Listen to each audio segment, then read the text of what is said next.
Thank you very much, Barbara. Okay, the reason I put this informational forum together is because I've been getting, in the 3 years I've been state representative, I've been getting various questions. Okay, I am here to let you know the options and what is actually happening.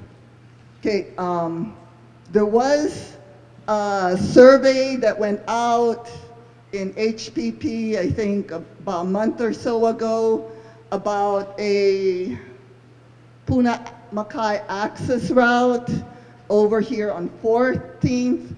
As far as the state is concerned, that isn't even in the books. I am going to, I don't see her. Oh, Leilani. I'm going to apologize to Leilani if she felt defamed by what was said.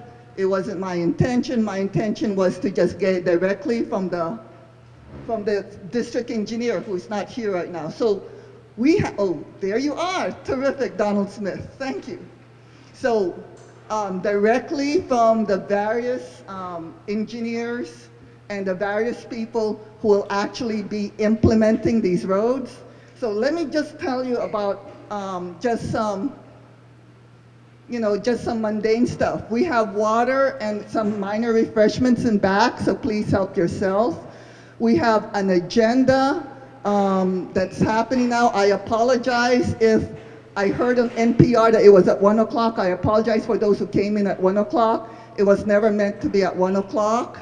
It was always meant to be 1:45. I rented this place at 1 o'clock so we could set it up. But so I'm not sure what happened. Okay, second thing is it's not related to roads, but it was one of my pet projects to see whether or not there's any interest in it. And there's a broadband internet survey in back, if you folks could please fill it out. And the reason for that is because I've talked to Hawaiian Telcom, Spectrum, now formerly Oceanic, Verizon. They will not give me data on coverage because they say that is a trade secret. So that's why I depend upon you folks to let me know what the coverage is and see whether or not there is even a need for it.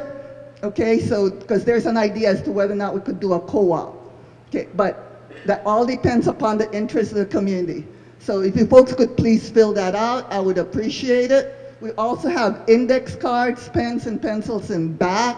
We hope to be able to answer your questions, okay? Because again, these are questions that were relayed to me beforehand, so I wanted to be able to give you folks the answers here.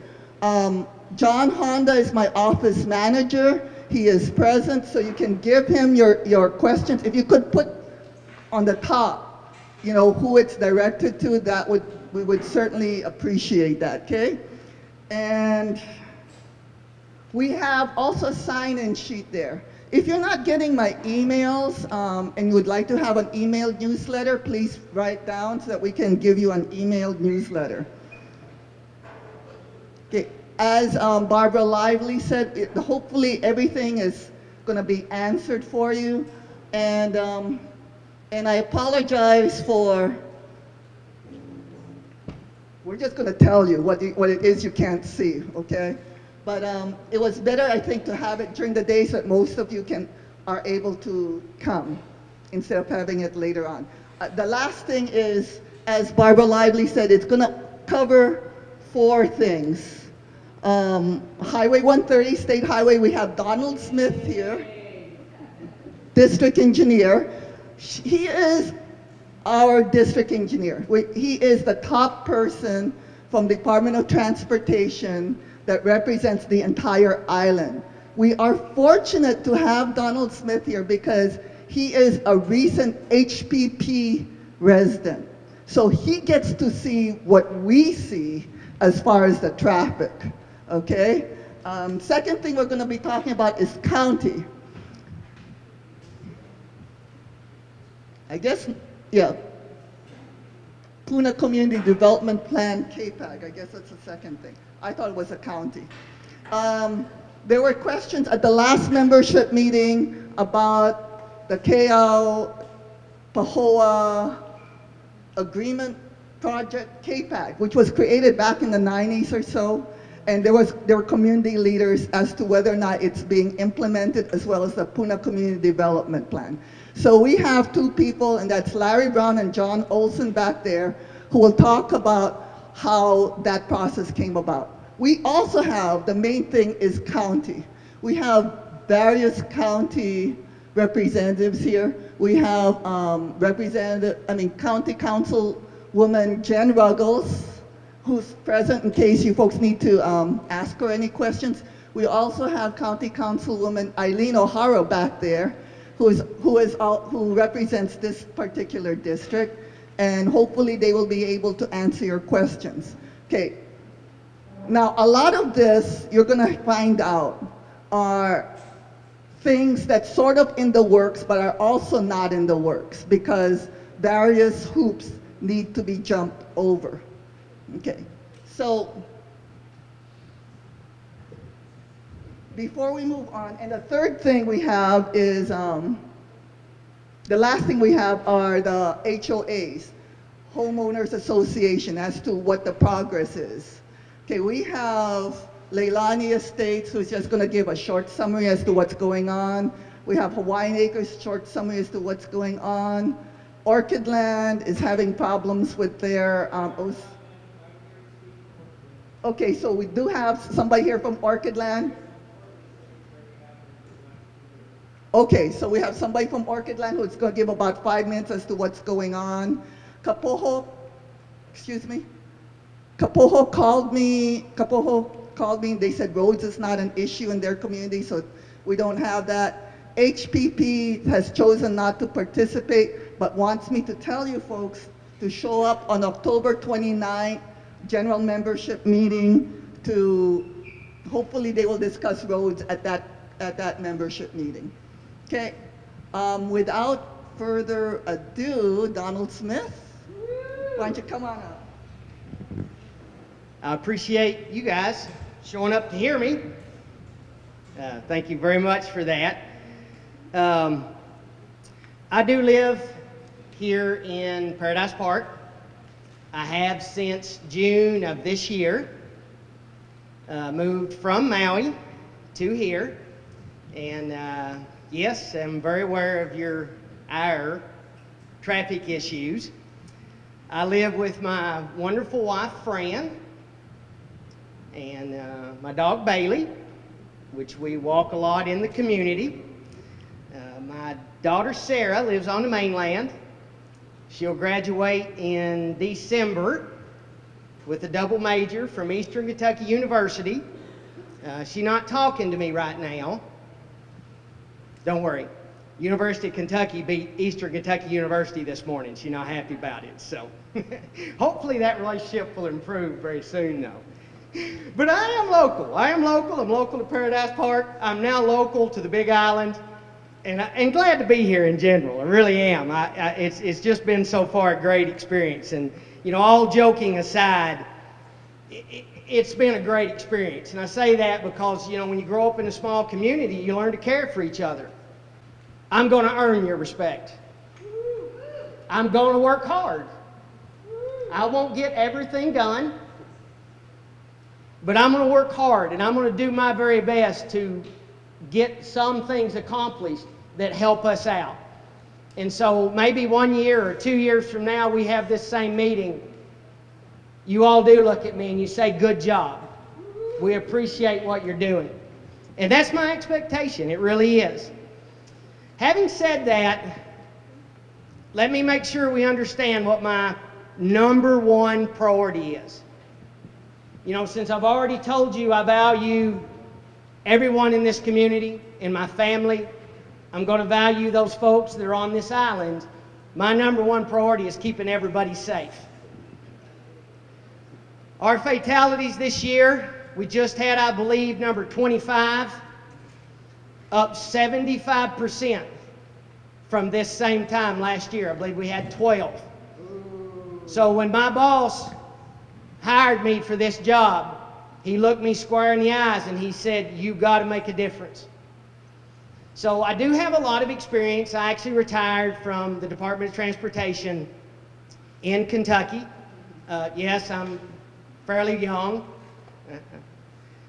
I was able to get into a system, and it allowed me this opportunity to come here now and use what I've learned here. So, as you all have seen, our roads have a lack of striping. There is no excuse for it, and that will change. Our roads have a lack of raised reflective pavement markers. Absolutely no reason. I've got to correct that and do it in a hurry.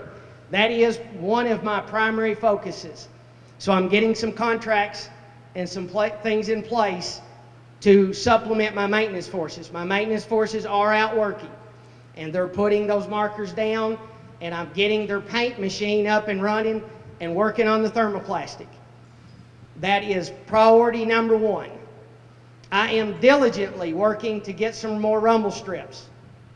It is a proven safety measure to keep lane crossing accidents from occurring. I am putting a huge amount of focus and a large amount of my dollars. If it's all I've got, I'll use every cent on just those 3 items. They're that critical. So I think the idea here is, though, is that you all should have the expectation that I get it done. And honestly, I'll be very surprised if your expectations of me are higher than I have on myself. So, by all means, you've got my contact. Let me know what the issues are as we move forward, and you kind of know where my areas of emphasis are. The 4-lane from the high school down to Shower Drive, I hopefully will get that accomplished next month.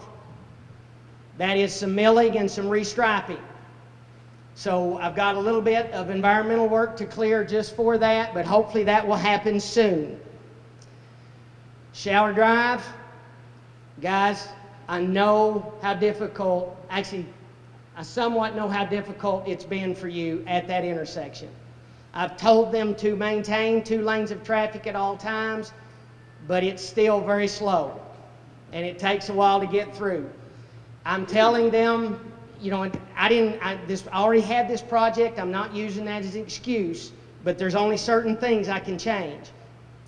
I am talking to the contractor so that when we do have to do additional work on the main line to do the majority of it either on the weekend, I can't switch to the night because I'd have to get a permit, which is a couple months of delay, which we can't stand. You all already know that during the summer when school was out, when I should have been getting after it, I was not due to my lapsing of a permit.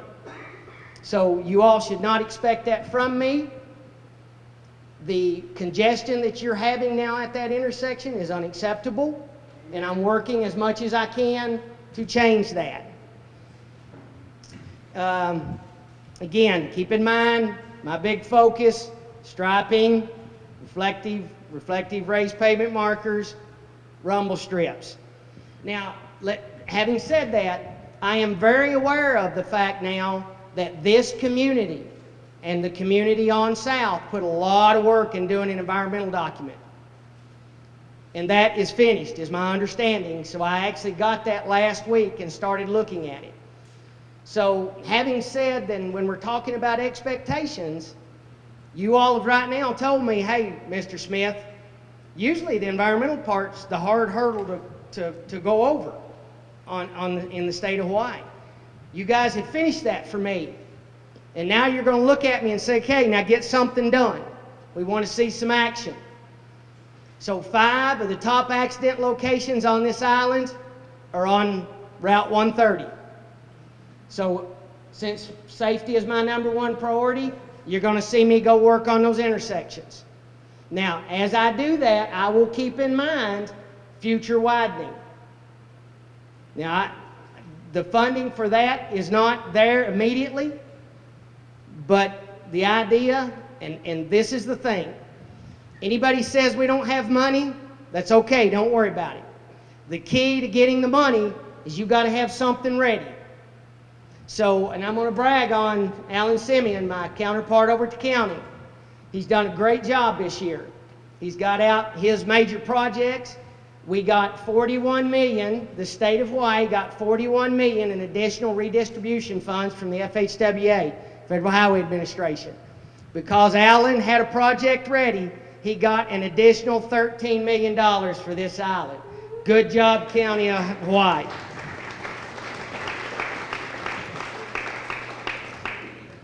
My office didn't have anything ready. That'll change. So, having said that, there is also something that is vitally important to our community as we move forward. I've already told you some things that are unacceptable on my part, and I got to work to correct. But now I want to make sure that we all understand there's some things that we've got to work on, because I can't do this myself. The police department can't do this by themselves. We as a community, we as folks who live in Paradise Park, who live further south, who live anywhere on this island, have to look at these things. In the car, on the phone, is not acceptable. I'm pretty sure right now that 25 of the 25 fatalities that I have had on this island are due to driver inattention, speeding, or driving under the influence. None of those are engineering. Now, that doesn't mean that I'm going to give up. I'll fight to the bitter end and do everything I can to make a difference, even if it's just one. Guys, we got to put them away. I've had to learn myself. Hopefully, if you see me on this, I'll be pulled over to the side of the road. You know, greatest gift is our kids, our grandchildren. Grandpa, don't talk on that. Mom and Dad, don't talk on that. That's them telling us we need to be leading the way. We've got to quit speeding. I'm working on the speed limits, okay? So hopefully you'll see a change very soon, all the way from Hilo, all the way to the end of the road. So I'll hopefully get that submittal in next week. I've got a commitment from my administration, upper management, to lower it. So hopefully you'll see that soon. I don't want to say much until I get it in my hand, though. So having said that, we have to drive responsibly. We have to make sure that our family members do not get behind the wheel of that vehicle and drive under the influence. It is deathly important. And we have to make sure that we're obeying the laws of the land, that we're not speeding, and that we're not speeding excessively. So there is a lot that I can do, and I intend to do it, and I intend to work very hard to get it done. But I know I can't do it alone, and I'm looking to you and this community to help me to make a difference. I'm going to try to think a little bit out of the box. You know, if you just keep doing the same things and nothing different happens, that's the definition of crazy. We've got to try something different. So I'm plugged into HPD already. I'm going to be working with them. I'm plugged into the county. I've got some great counterparts over there. I'm excited about working with them. Again, appreciate Representative Buenaventura inviting me to be able to come here and talk and to let you all know a little bit about me. Ms. O'Hare, council member, has called me a few times and given me some things I appreciate, because you all are my eyes and ears. I count on you all to give me the feedback. I count on you all to tell me those things that need work. So I'm sure my time's up. I think we'll do some questions later. I'm not going anywhere. Thank you very much. So what I want, and as District Engineer Donald Smith has pointed out, he is new. So I want to let you know, at least in the legislative side, what is going on with Highway 130. Okay? So in the 2016 CIP budget, CIP stands for Capital Improvements. Okay? We have the TRN 511. That's usually the Department of Transportation submitting these requests. KL Pahoa Road Improvements, land acquisition and design widening to 2 lane to 4 lanes or alternate alignments in this corridor. This project is deemed necessary to qualify for federal aid financing and or reimbursement. And it shows under 2016, 360,000, 2017, 2 million. Also, under the 2016 CIP budget, same thing, land acquisition and design for widening the 2 lane highway to 4 lanes or alternate alignments in this corridor. This project is deemed necessary, and it has an additional 90,000, and in 2017, 500,000. It comes out to around $3 million if we add it all up. I had put in an alternate road or feeder roads because I know that there are problems in Orchid Land and Shower for about $15 million for disbursement in 2016. Unfortunately, there's something about putting it in the budget and then having the governor release it. Okay, so there's about $3 million asked by the Department of Transportation for Highway 130 to be dispersed in 2016 and 2017, and I asked for an additional $15 million for 2016. However, this is the capital improvements release funds, what the governor actually released from the budget. It shows Keaupahoa road improvements that was requested for 2016, 2017. Approximately $665,000 was released in this is from March 2016, and an additional $1,089,000 state funds and another $4,356,000 in federal funds for basically for the widening and land and design to be completed in March 2019. So there are funds there, and I was hoping District Engineer Smith would be able to elucidate that, as well as Ed Sniffen. As you could see, there hasn't been any release of the $15 million for the alternate road. So as far as right now, there's no money from the state for an alternate road, okay? Next thing, under the 2017 CIP budget, which we just passed in this last session, we have, same thing, construction for the widening 2-lane highway to 4 lanes or alternate alignments this corridor, this project deemed necessary to qualify for federal aid funding. 32 million and an additional 8 million in the bottom, same thing, for release in 2019. So we have another additional 2 years to hopefully release funds. Just because it's released doesn't mean they're going to build it in 2019. That means that at least it's going to be put up for bid. So hopefully, I just got that was one of the arguments Donald Smith and I had prior to today, was whether or not, a discussion as to whether or not that monies will actually be released, okay? He doesn't think so. I had just gotten assurance last week that we're gonna get you the money. So there's not gonna be any excuse for the 4 lanes, okay? So that's what's happening.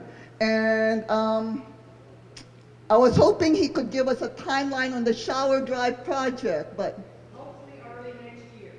okay, hopefully that'll be relieved by then. But in the meantime, there's not going to be any construction after the Shower Drive, so hopefully that will relieve some traffic until the design and implementation of this 4-lane. As far as I know, District Engineer Smith, I know you're being interrupted right now. Those are the only 2 projects on the books, right, for Highway 130 right now? That is correct. Okay, so hopefully that will relieve us of traffic congestion due to construction after the Shower Drive until the implementation of the 4-lane. The 4-lane, by the way, is from Keau, okay, from Shower all the way to Pahoa, okay? And next up, Barbara, do we have some short questions? Joy, I'm sorry, did I just hear you say the 4 lanes was going to go from Shower to Pahoa? Yeah, that's my understanding. No? Say that again. From Shower to Pahoa. Shower to Pahoa? That's my understanding. The environmental document does cover the entire distance. That is correct.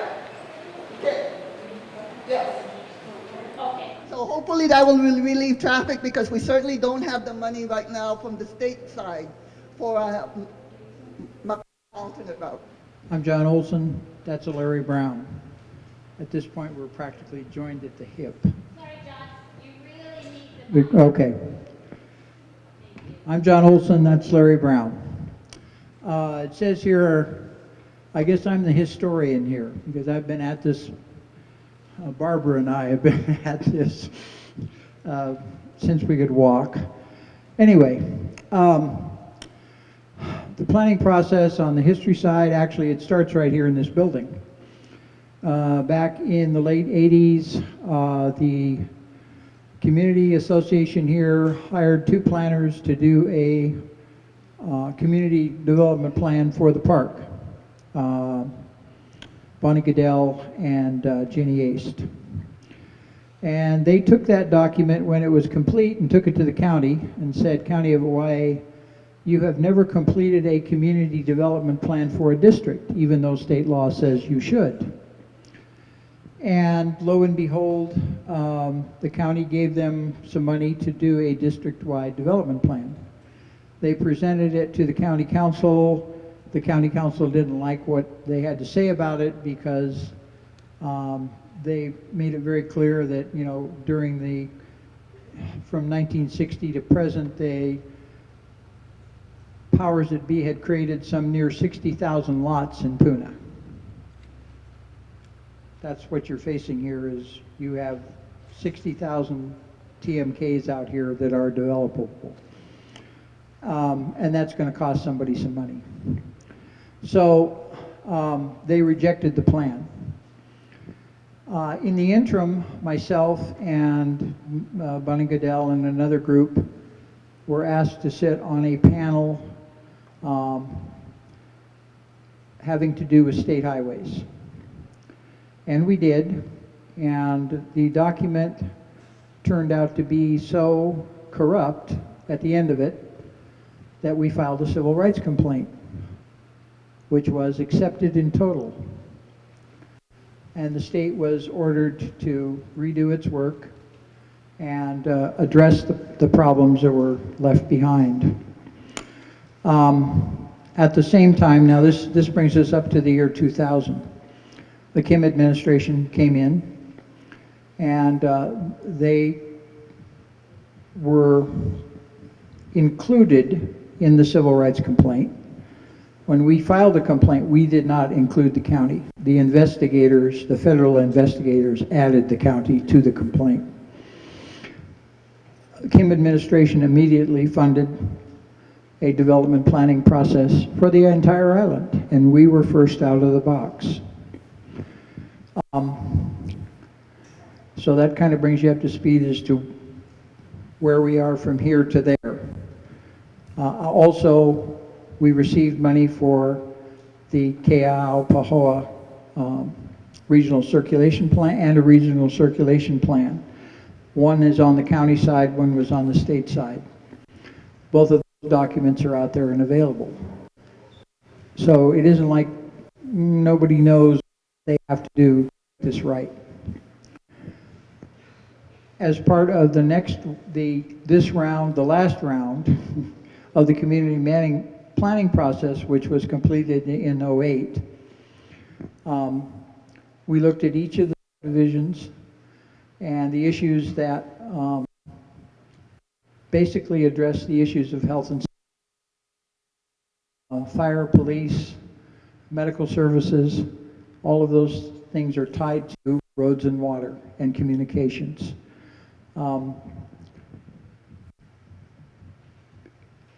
As far as the park is concerned, you can see the handout that I put up back there. The subdivision should, at some level, as far as that planning process is concerned, have a level of self-sufficiency. You should have adequate fire protection, ambulance service, police services. and at least emergency medical services within the park. I think given the current circumstance was what we're watching happen on the mainland right now with Texas and Florida, you can understand and appreciate that. Those are the things going forward that concern me the most. I live in Leilani, and somehow or another we're going to have to figure out how to address those issues in the near term. That's the near term thing we should be looking at, is getting those basic services.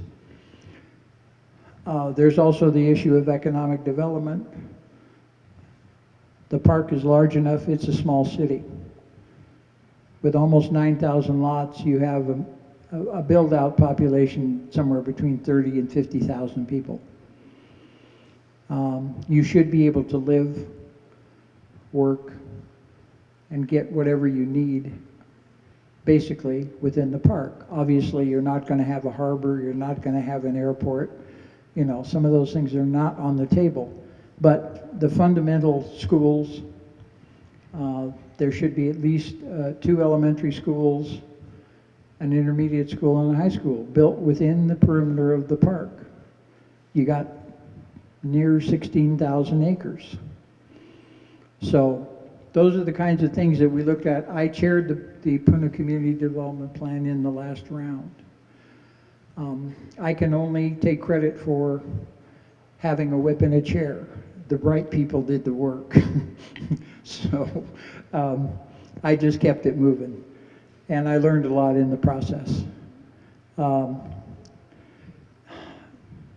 How we meet these challenges going forward, there's some decisions that have to be made, and I'm hoping that we can start a dialogue that isn't confrontational within the park about who said what to whom. There are some people who don't want to see any change, and that, of course, is, I think we all as adults realize, it's not rational. That's not going to happen. Every one of these lots has an owner, and they all have a vision, and somehow we have to incorporate that vision like the people who live here have incorporated their vision into the place. So roads are contentious. There are a zillion maps out there showing roads going to and from and through and around the park. Not one of them is at a stage where anything is going to get built. There is no immediate plan to start tearing up anything. As you just heard, the money at the earliest for the actual beginning of the engineering for something is 2019. And what you have an opportunity to do is, when that money becomes available, to tell the government how you want to see those roads connect to the park and through the park, and how the impacts of those roads are going to be mitigated on those property owners that are going to take impacts, because that's unavoidable. So I brought this along in my research, and I'll leave it on the table here somewhere. This is a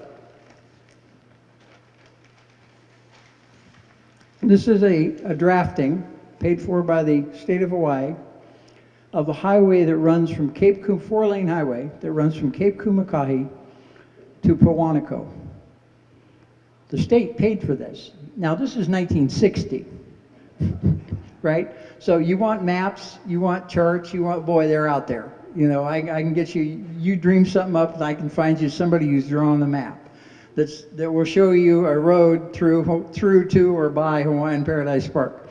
So I can only tell you that right now, there is absolutely nothing on the board, and you just heard there won't be funding for anything immediately, and that's good news and bad news.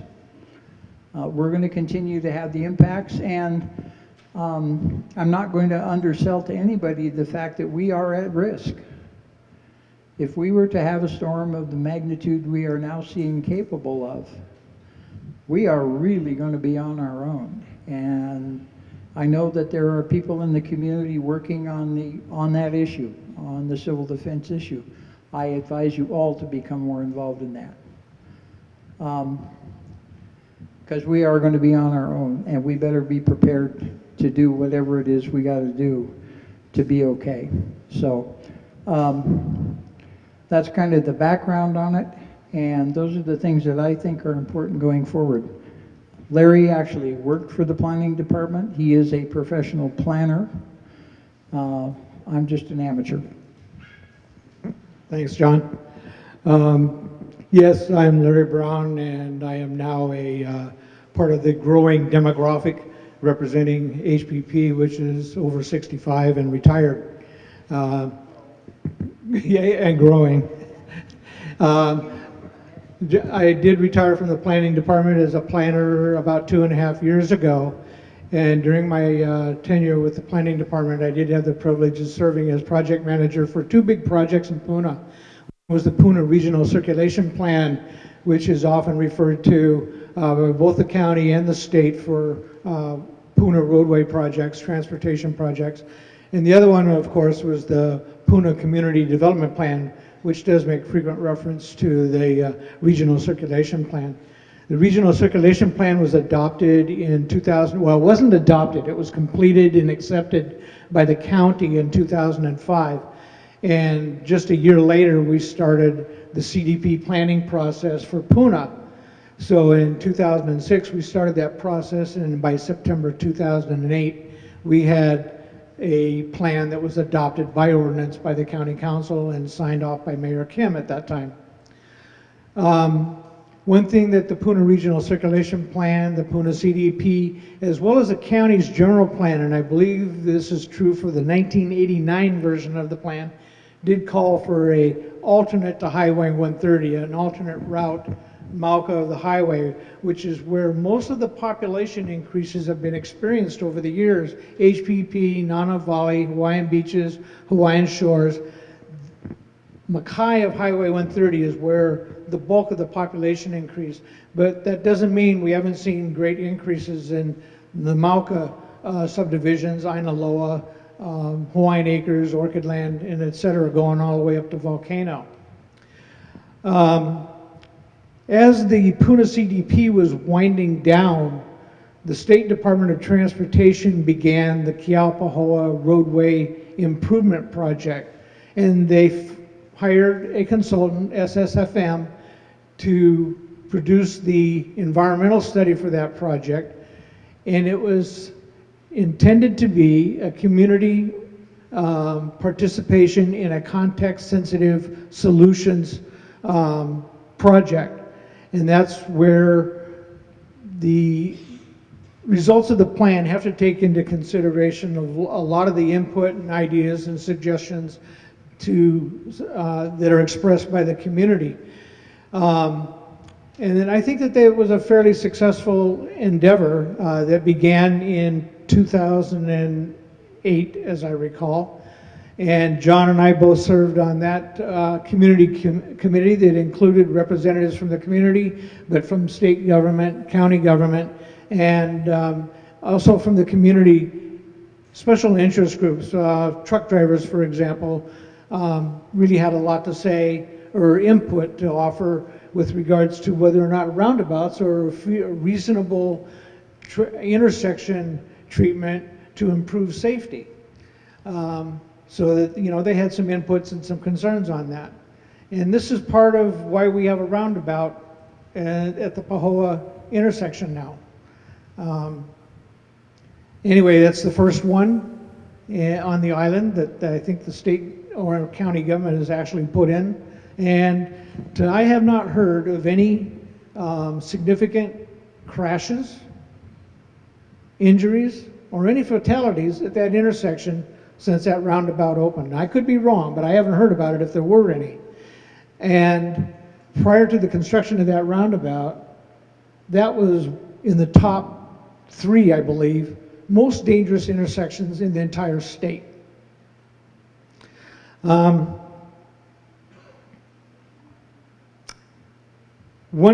of the things that the Kealpahoa Advisory Group did was have a lot of input on the design for the widening project at Highway 130. And so you'll find that it is a multimodal project. It includes facilities for bicyclists, pedestrians, bus pullouts, and intersection treatments that hopefully will improve safety. Some of them are designated for roundabouts, some are designated for roundabouts or traffic signals. Another neat feature of the preferred design actually came from, I presume, SSFM or maybe from some state DOT engineers, but they talked about the need for taking some of our three-way T intersections on Highway 130. For example, Kaloli comes up and you either go right or left. You can't go across into Orchid Land. Same thing's true, Orchid Land coming down, you can't go across into HPP.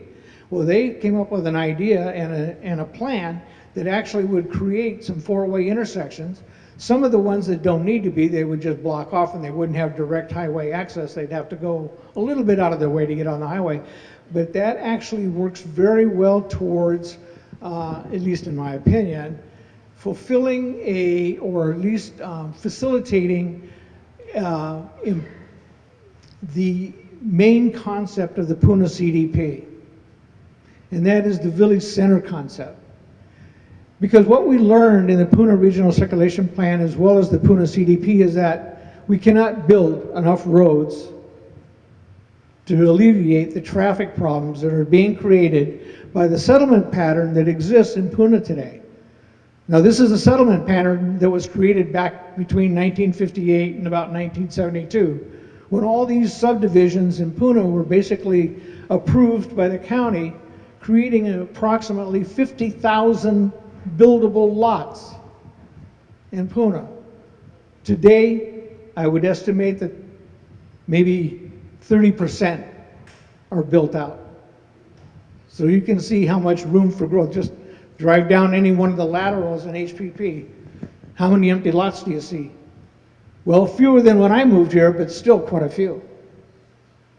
So we're never going to be able to build enough roads to deal with the traffic that is going to come with build out. And build out, I believe, is going to happen because it's been happening since I moved here 20 years ago. And it's been growing and growing and growing every year. We had a little slowdown during the financial housing crisis in '08, but it's back. It's back. So the village center concept by itself isn't going to solve the problem either. And the problem being that we have to go to Hilo for virtually everything. Medical, work, higher education, shopping. The competition and the infrastructure in Puna has to be brought up to a level where it can sustain that kind of commercial industrial development. And if you want to have closer access to goods and services without having to drive to Hilo, we have to deal with that question as well. We're starting to work with that on Pahoa as our first regional town center, where we hope to get a master plan started by the end of this year or very early next year.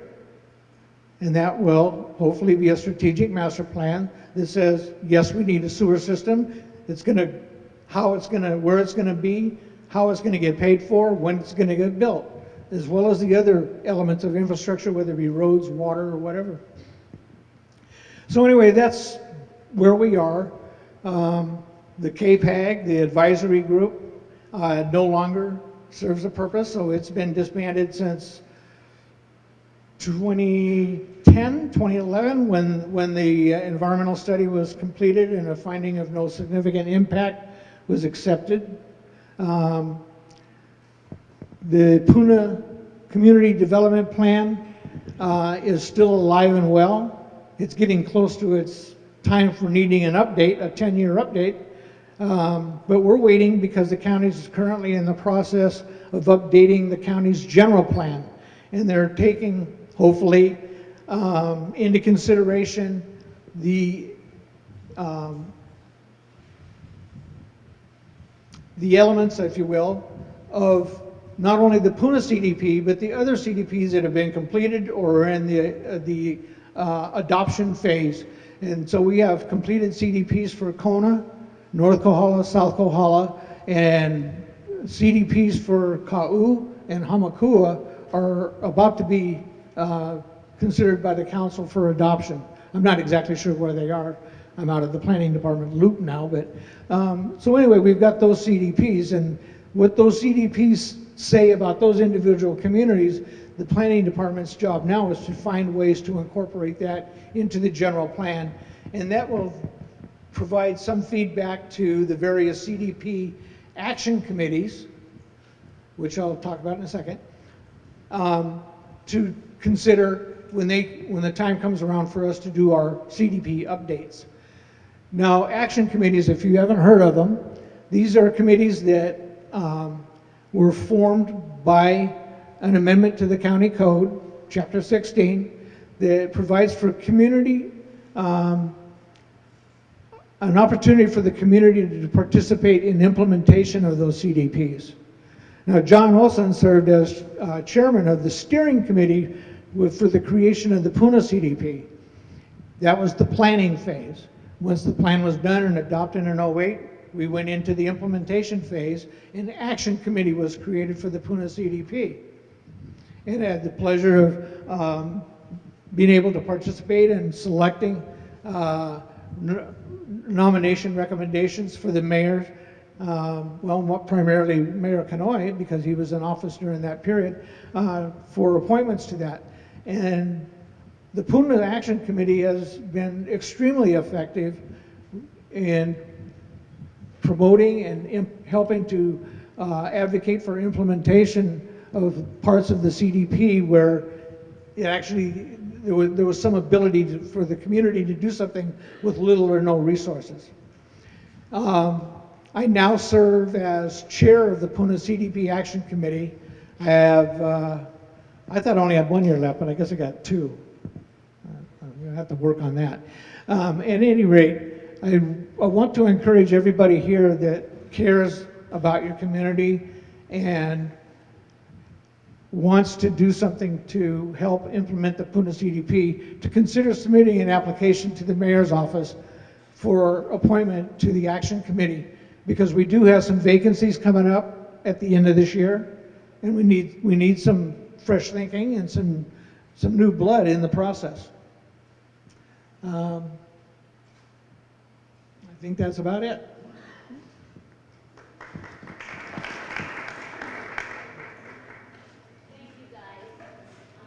What I really want to emphasize about the Puna Community Development Plan, we were the first district and the entire island to have a community development plan. And the latest Hawaii Supreme Court ruling is that whenever they do any kind of planning, they need to take into account the community development plan. So what Larry Brown said, if you really want to be involved as to planning what happens here in Lower Puna, please be part of the community development plan committees, okay? And go talk to Larry Brown and John Olson as to how you can get your input in on that. And that's it. Thank you. Hello, good afternoon. Thank you again for inviting us here. Our county team consists of myself. I'm Alan Simeon. I'm the Deputy Director for Public Works, County of Hawaii. And we have here with me Roy Takamoto. He's with the Mayor's Office. And Kason Pacheco with our Engineering Division. Yeah. Again, thank you very much. Before I talk about how do private roads become county roads, I just want to share also with you that I do live in HPP for more than 20 years now. So I came in the 1980s, and I used to farm papaya down at the Opihikau Chow Ranch and whatnot. I want to share that with you because similar to Dan Smith, I did learn the value of hard work and dedication at a young age. I was fortunate enough to be able to come to Hawaii and able to graduate at UH. So I was so excited when I was offered a job in Hilo as an engineer upon my graduation. And one of the projects that is really dear to my heart is being a part of the development and formulation of the Kiao Elementary School. So I would go home every night after work, and that's basically typical to a private company to stay long at work until the job is done. But to me, I kept on telling myself that I don't mind working hard because one day this school is gonna be where my kids are gonna go, and it's gonna benefit a lot of our community's kids. Yeah, it did get built, and I'm glad to say that my kids, I have two kids who went to that school. And also now one is almost graduating high school and one in middle. I was excited when I learned that Don Smith was gonna come and join us in Paradise Park because I wanted him to see what we experience every day. I thought that if you see what we experience, you are more sensitive, and in your heart, you have to ask, what can I do to improve the livelihood of the community? I've only known Donald for 3 months. I never met him before he came as a district engineer of Hawaii. And I'm proud to say that I value his friendship and his partnership. Because of him helping us with our projects,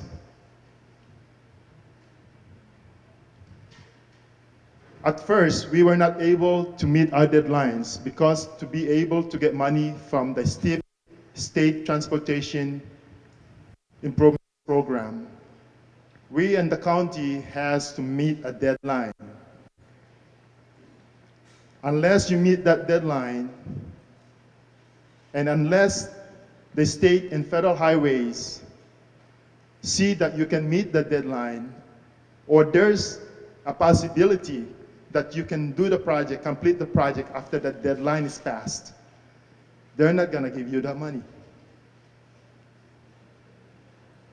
And Don, with his help, we would meet every day if had to, so that we can get 2 projects in the county be able to receive the federal funds that we sorely needed. Credit is also going to Ed's boss, Ed Sniffen, to the mayor's office, to DLNR, SHPD, also our partners with the consultants, federal highways, and also our hardworking staff. Without the cooperation, and that's what he alluded to, without the cooperation of all this team, we would not have gotten 13 point something million in addition to the yearly budget that they allocate for us. So only that cooperation, collaboration, and teamwork that we're able to get another $13.7 million for the County of Hawaii. And thank you to the DOT, Federal Highways, and the project team that able to get the project done. Thanks.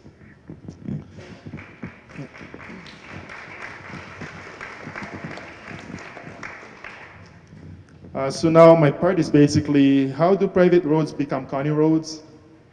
I'm glad that they gave me the easy part. So there are 2 ways to get it dedicated to the county or become county road. One is dedication and one is condemnation. So dedication is basically if a road is constructed to dedicable standards, the county council must accept the offer of dedication. We cannot deny it. However, it comes with plenty strings. You have to follow our standards. That means it has to have, for an ag land, ag zoning, it has to have at least a minimum 50 feet right-of way. So just for reference, Shower, Kaloli, Paradise Drive, and Maku are 60 feet right-of-way. Most, if not all, the connecting roads are only 40 feet. So that means the major thoroughfares, if those can be improved to dedicable standards, which consists of paved lanes, shoulders and swales, and also the improvements with dry wells and street lights. Those roads can be dedicated to the county, having enough right-of-way. But to dedicate the connecting roads, which has only 40 feet right-of-way, per the regulation right now, we would need to have at least additional 5 feet of strip of land on both sides of the streets. So there's a lot of acquisition, yeah? Have it improved and then dedicated to the county. So that's one.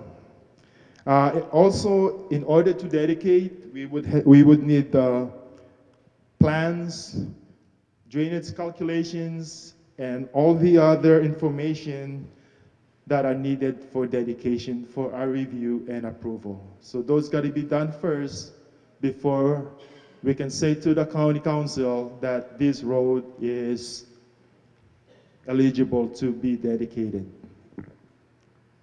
And the other method is basically condemnation.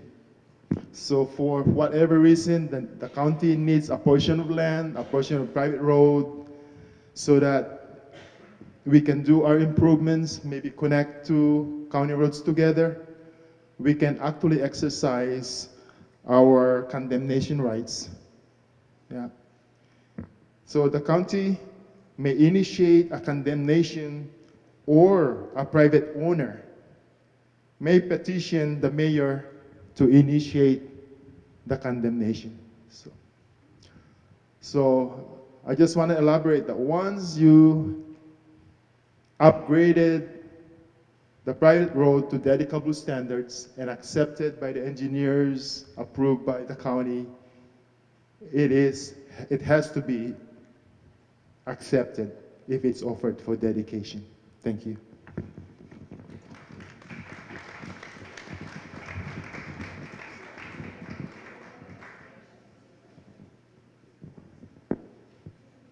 Hi, my name is Kason Pacheco. I'm with the County of Hawaii Department of Public Works, Engineering Division. I've been with the county for about 10 years, born and raised on the Big Island. Went to school, Waikea High, and then I went to college on Oahu. Moved back about 10 years ago. So I've been with the county as an engineer, working in the engineering division. We also have a regulatory side in our department, but what I handle is mostly roads and designing of the roads. So the first question that was asked on this agenda for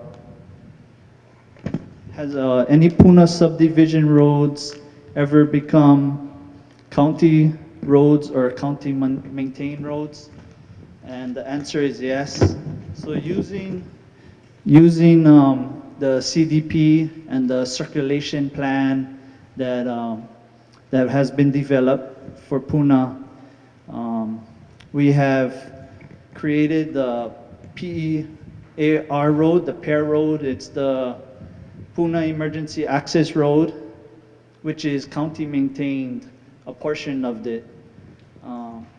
So from Highway 19, you can access that road and it also traverses Old Volcano Trail, which is owned by DLNR, and we maintain that road also. And then it connects to Moho Road, which is Road 8 in Hawaiian Acres.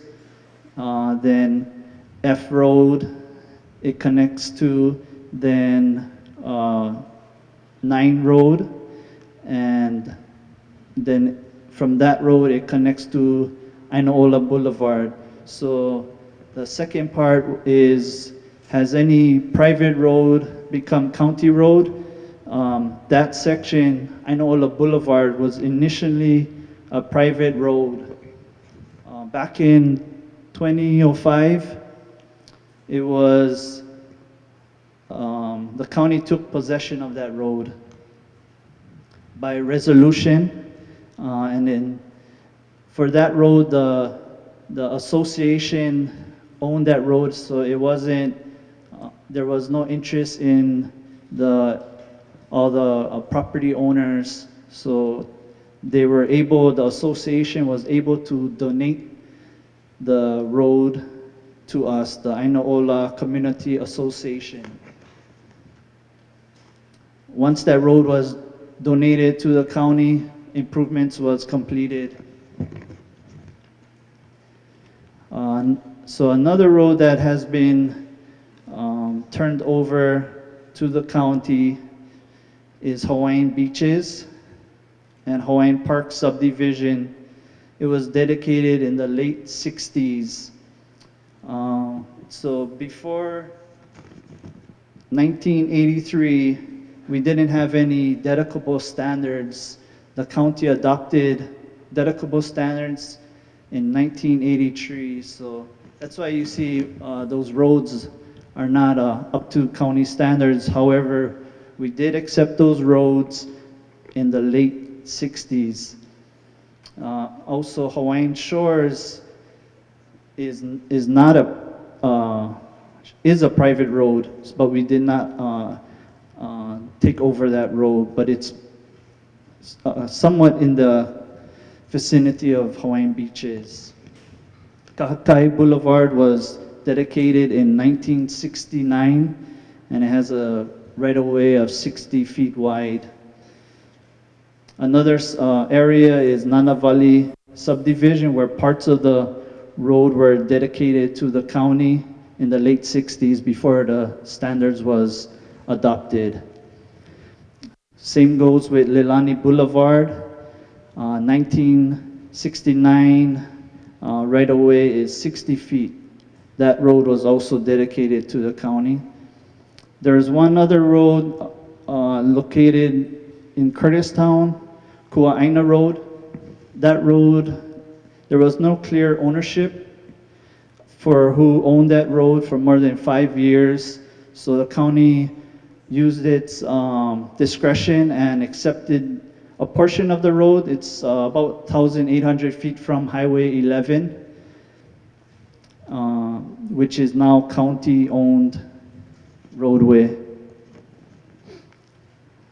So these are some of the, well, these are the locations for the Puna subdivisions that have become county roads, and the first section was how they, now they are, some of the roads are county maintained, but they are not county roads.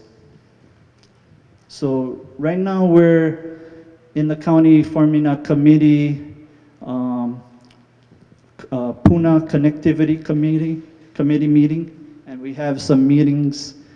We'll be having some meetings that are looking at the CDP and the circulation plan, and then we're trying to implement different connector roads. So this is being worked on right now, and we're just starting off with this committee.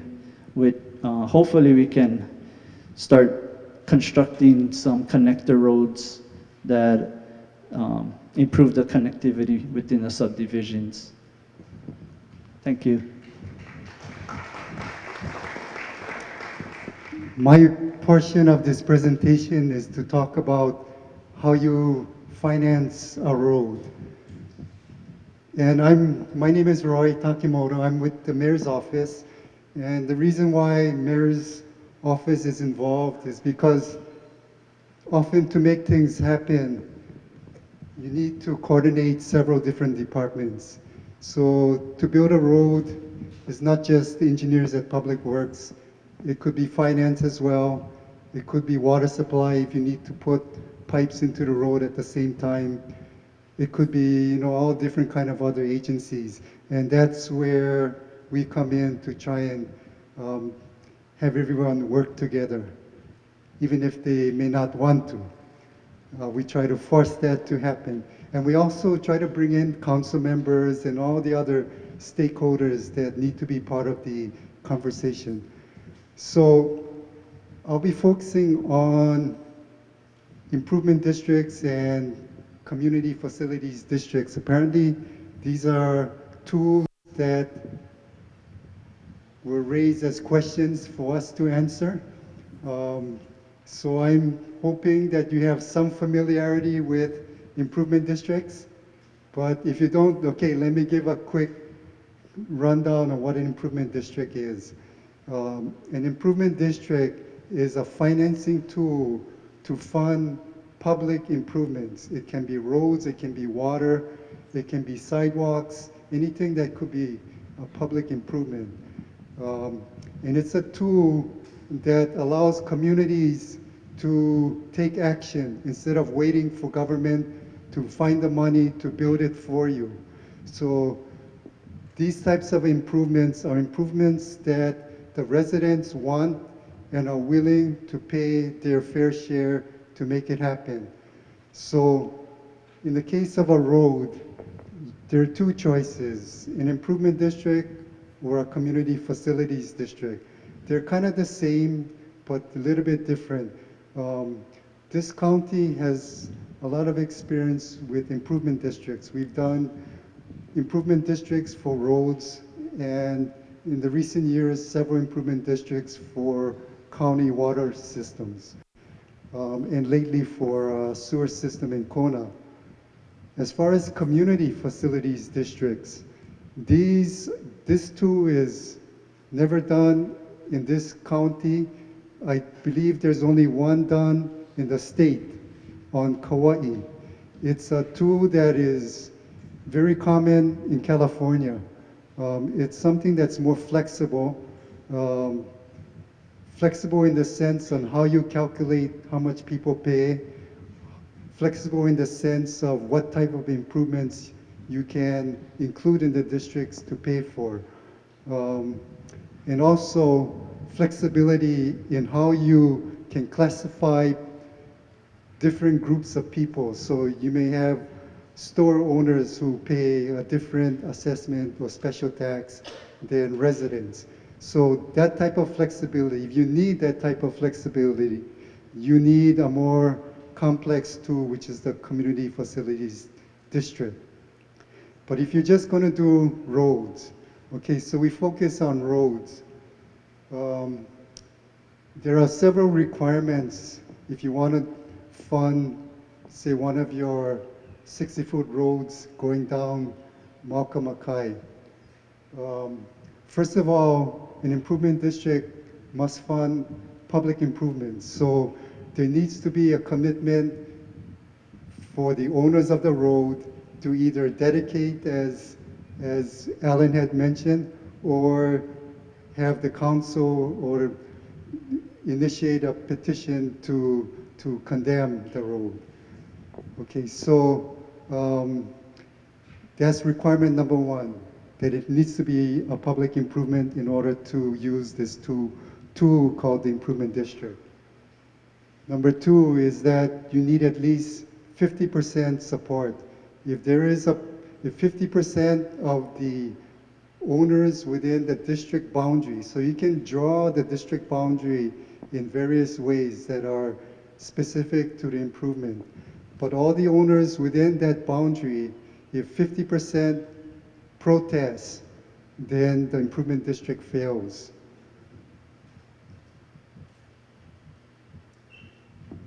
The third requirement is that because the improvement district is being paid by the owners the improvements are being paid by the owners within this district boundary. This payment is called an assessment. So every month or every quarter, property owners would be getting an invoice from a bill from the county to pay your portion of the assessment.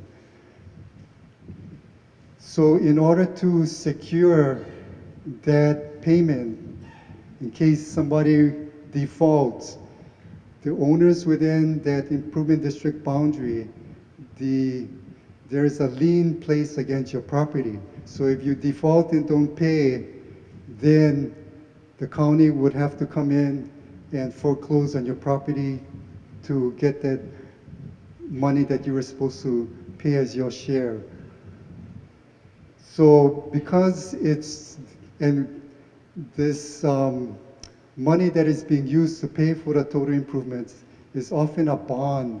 So in order to secure that bond, there needs to be adequate value within the district to make the bond investors secure enough that this investment is safe. So for improvement districts, the assessed value, the total assessed value of the properties within the district needs to be twice the cost of the improvements. So those are the three requirements, prerequisites, in order to think about if you want to proceed with an improvement district. So the process to do it is, number one, it is quite a lengthy process. So all along the way, people can, come into it with, okay, this is a good idea, but we're not sure if we really want it. We want to see how much it's really going to cost out of our pockets. So that's how most improvement districts begin. So step one is a resolution by the county council saying this is a good idea, let's check it out. So the checking it out is that resolution authorizes a department. If it's water improvements, it's water supply. If it's roads, it's public works, the engineer, to prepare a feasibility report that would analyze the types of improvements and give you a cost estimate and estimate what your out-of-pocket would be in terms of an assessment. So the next resolution, when that feasibility report is done, is the council looks at the report, says, okay, to us it looks feasible. Let's hold a public hearing. So the public hearing is the next step where all those affected have a right to protest. If 50% protest at the public hearing, then that's where it ends. But assuming that there isn't a 50% protest, the next step is another resolution to firm up the boundaries of the improvement district, to firm up the assessment, which is your out-of-pocket costs, and to authorize the hiring of a design engineer. So the design engineer prepares the detailed plans, which become the basis for a bid. The bid is the real cost. And at that point, if the bid exceeds 10% of what you were represented at the public hearing, then we need to come back to you again for another public hearing. But if it's less than 10%, then we roll into the next step, which is to pass an ordinance that establishes it for real, with legal force and effect, that this is the district boundary, this is how much you're going to get assessed. And then once it closes, then the money that is the bond is closed, and that becomes the source of funding to fund the construction. So we can execute the construction contract and begin construction. And then you got what you want, a nice road. Thanks to all the folks from DOT, Public Works, and from the Mayor's Office who have been here to give you information as well. And a big thanks to Joy for hosting this meeting and pulling it together. We've heard a lot. I know your heads are probably spinning, but I just want to recap a couple things or a few things that the engineers from the county just presented to you regarding roads that could be dedicated or accepted by the county. Number one, it's important to remember that that dedication and acceptance, that vote is at the county council. And it has been the case in the past that the county has accepted roads that have not been built up to the current standard. As you may be aware, other of the subdivisions in the Puna district, Leilani, Nanavali, Hawaiian Beaches Shores, has a main boulevard, very similar to your three main boulevards, that has a 60-foot right-of-way, which is the minimum requirement for a major rural road.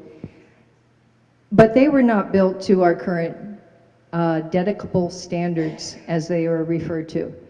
And the dedicable standards, as Alan Simeon told you, require that you have so many feet of asphalt. I think it's 20 on that 24 actually, on that 60-foot right-of-way. And then you have to have paved shoulders. Some of the swales that we have, the whoop-de-doos, are, not appropriate, and we need dry wells. So those are things that would be improvements to the existing boulevards, for instance, here in Paradise Park. And we're still doing those improvements on the other roads that were dedicated previously to the county. Those dedications actually happened so long ago. I tracked this recently. It was like 1969. That we didn't even have a standard at the time. The standards that we're working with now, I think, were accepted in the 80s. Is that about right, guys? Engineers? Yeah, something like that. So it isn't always the case that we have to depend on the private sector to build the road up to a dedicable standard. So it's a discussion I want to continue to have, at least here in Paradise Park. For the other major subdivisions in Puna, I have put on my CIP, capital improvement project list, improvements to the shoulders of Leilani Boulevard, an improvement in Nanavali, an improvement to the shoulders on Kahakai. It would be great if we could have paved shoulders on at least one side of our main boulevards for people to walk, bike, and other types of transportation. So it's all about making the roads safe, and I really want to emphasize that. We have a very high incidence of accidents, especially on 130.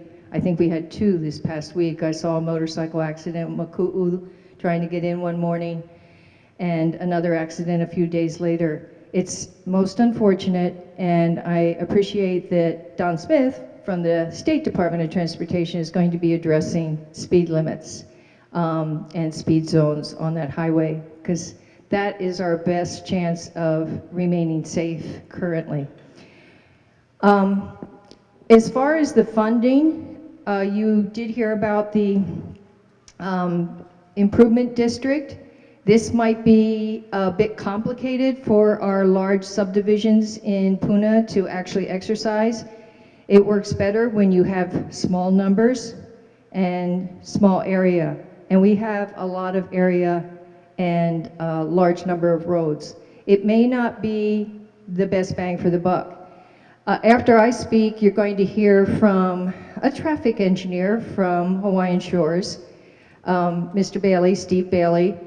And the reason I know Steve well is I live Hawaiian Shores. But Steve came into our community about 4 or 5 years ago, and he is a retired traffic engineer, ran Cincinnati's road divisions for a number of years, a couple decades or more. And we were very fortunate to have him come in. And he's going to explain how we're managing resurfacing of the 11 miles of privately owned roads in Hawaiian Shores. And it's a different option, and one that could be considered by well-organized subdivisions, and that's to go to the USDA, United States Department of Agriculture, has a program called Rural Development. It's been in place for years and years and years. It led to the electrification of the whole Midwest, but they also give out money, and it's not free money, but it is loans at a very, very low interest rate over a long period of time for road improvements. And so we've been taking advantage of that in Hawaiian Shores, and Steve will tell you more about how that whole program works.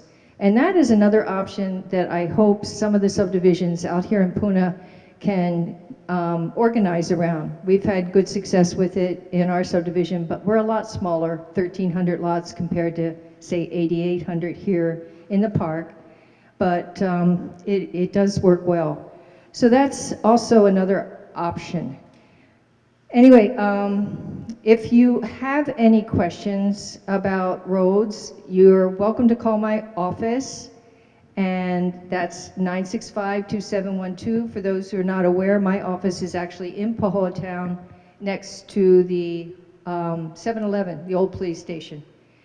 Jen Ruggles is also here. She represents the other side of 130 in Puna, so she's pretty much the upper Puna, but she also covers the lower subdivisions off of 130, Kalapana, Black Sands are in her district as well. So one other thing I really want you all to know about besides roads, because roads isn't the end all in terms of dealing with our transportation and getting us from one place to another, is mass transit. And I wanted to speak to that because the folks from DPW, Department of Public Works, mentioned that there's an internal working group that was created to come up with master road circulation plan for the Puna district. This was at the bequest of the mayor when he came into office in December. And it got kicked off by the previous director of Public Works, who unfortunately resigned or retired August 31st. And so he had just kicked off this working group, which has a couple community members, the two council members from the Puna district, engineers from DPW, planners from the planning department, finance has been sitting in, and of course Roy representing the mayor's office. And the objective is to get a master plan for road circulation in Puna, and part of that is going to be looking at overlays of other types of transportation, like the mass transit. I know it's a mess right now, and I'm not going to even go there, but it could be a lot better, and it could be a functioning mode of transportation for those of us out here in the Puna district. We have, at this point, a contract with a firm, SSFM. That's a consulting firm. Joanna Herkes, principal of that firm, is here today. And they were contracted to do the master plan for mass transit for the county of Hawaii. That contract was cut by the previous administration in July 2016. It will be wrapping up sometime in the first half of 2018. And part of it involves getting your input into the needs for a public mass transit system. So I wanted to alert you to the fact that the first round of public meetings, and they will be held around the island, but I'm just going to give the dates and locations for those that are relevant to us here. That round of meetings will be in early mid-October, and the first meeting here in this area is on the 11th of October at the Keau Community Center from 5:30 to 7:30. There is a second meeting at the Pahoa Neighborhood Facility or Community Center, and that is the following day, October 12th, again, 5:30 to 7:30. So I'll be putting this out on my email list and on Facebook, but do put down those dates and do try and come and provide input, because up till now, the only input they've gotten directly from consumers of the bus transit are from those who are currently riding the bus. And I've heard from a lot of people that they don't feel comfortable riding the bus in its current condition, but you may be future riders if things improved.